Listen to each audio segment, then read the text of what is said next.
Bonsoir Stéphane Palaise. Bonsoir Jean-Marie. La Française des Jeux veut devenir numérique. Vous allez investir 500 millions d'euros dans le développement digital. Est-ce que ça veut dire, Stéphane Palaise, que le vieux ticket de loto va disparaître ? Alors non, évidemment, et j'espère que personne ne croit une chose pareille, et c'est certainement pas notre intérêt ni notre intention. Donc on va investir effectivement 500 millions d'euros en 5 ans.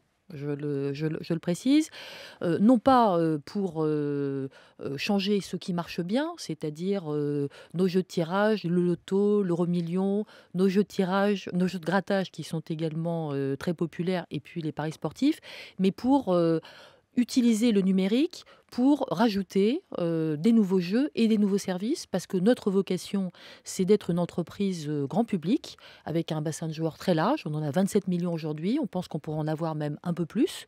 Et donc, le numérique, pour nous, c'est une opportunité pour proposer des nouveaux jeux et des nouveaux services, notamment dans nos points de vente, dans les bars tabac, dans les distributeurs de presse. Donc le numérique aussi dans les 32 500 points de vente de la Française des Jeux, pas seulement sur les tablettes, les smartphones. Non, pas du tout. Au contraire, aujourd'hui, tout le monde est d'accord pour dire que le sujet, c'est plus la vente en ligne, c'est le point de vente connecté. Donc, nous avons effectivement la chance d'avoir un réseau de détaillants formidables, avec qui nous travaillons très très bien, avec qui nous faisons progresser le chiffre d'affaires de l'entreprise. Et donc, notre objectif, c'est de leur donner, grâce à ces investissements que nous allons faire, des nouveaux jeux et des nouveaux services qui vont en réalité faciliter la vie de nos joueurs et peut-être attirer des joueurs supplémentaires dans les points de vente. Donc c'est un projet d'investissement dans notre réseau, notamment aussi un petit peu dans la vente en ligne, mais en réalité beaucoup dans le réseau. Quel type de nouveaux services allez-vous proposer ? Alors les nouveaux services, le premier service qui existe aujourd'hui, et c'est pour ça qu'on peut dire que ça marche très très bien, c'est sur les paris sportifs. Donc sur les paris sportifs qui sont des paris sportifs donc dans le réseau physique, on s'est aperçu que préparer ces paris en allant recopier sur un ticket de papier une cote qu'on va trouver sur des tickets papier édités par le détaillant, c'était assez compliqué. Et que si on proposait à nos joueurs une petite application sur leur mobile dans laquelle ils pouvaient préparer leurs paris sur leur mobile et qui leur simplifiait énormément ces paris, eh bien, on augmentait le chiffre d'affaires dans les points de vente physiques. Donc ça, c'est un service qui existe aujourd'hui, qu'on est en train de déployer progressivement au fur et à mesure qu'on déploie notre nouveau terminal, et ça fait partie de nos investissements. Et donc, on va proposer ce service sur d'autres jeux. Vous avez parlé de loto et d'euro-million. Eh bien, l'année prochaine, on pourra préparer sa grille de loto sur son mobile, la conserver sur son mobile. Et beaucoup de gens, comme on le sait, ont des grilles fétiches. Donc, ça leur facilitera la vie. Et on viendra payer chez son détaillant. Parce que le détaillant, c'est nos joueurs qui le disent. C'est quelqu'un avec qui ils aiment bien être en interaction.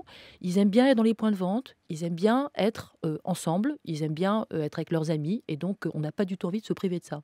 Aujourd'hui, Internet représente seulement 4% à peu Oui. près de votre chiffre d'affaires. Pourquoi est-ce que ça ne décolle pas ? Pourquoi est-ce que ça ne marche pas plus ?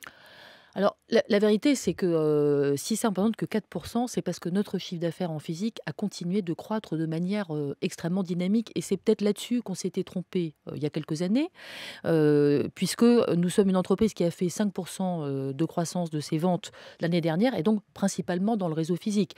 Donc, Internet, en fait, croît vite, mais comme on part d'une toute petite base et que le réseau physique reste très dynamique, ça reste petit. Aujourd'hui, ce que nous pensons, c'est que le critère, encore une fois, c'est pas uniquement le développement de la vente en ligne.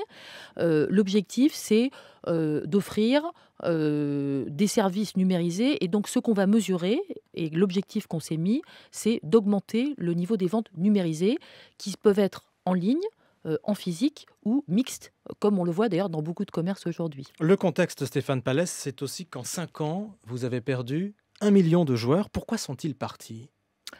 Alors, on a perdu, c'est-à-dire qu'on n'a pas... les joueurs de la Française des Jeux, d'abord, il y en a encore 27 millions. Donc, beaucoup rêveraient d'avoir 27 millions de clients. Ce qui s'est passé, et ça a été une lente décroissance, c'est peut-être nous n'avons pas autant recruté de nouveaux joueurs dans les 5 dernières années. C'est les jeunes qui vous manquent aujourd'hui pour dire les choses? Les jeunes adultes, donc on recrute un petit peu moins chez les jeunes adultes, on en a parmi nos joueurs, mais on en recrute effectivement peut-être un petit peu moins. Sur les paris sportifs qui sont un marché aujourd'hui qui se développe de manière très dynamique, on recrute plus d'hommes que de femmes. Alors que les femmes, en fait, s'intéressent au sport, pratiquent le sport, sont supporters de sport. Donc, moi, je ne vois pas pourquoi elles ne parieraient pas également de la même manière que les hommes aux paris sportifs si on leur facilite l'accès à ces paris. Donc, voilà, c'est vraiment, encore une fois, une lente érosion et qui est plutôt pour nous un indicateur d'une tendance que nous ne voulons pas voir se développer dans le futur.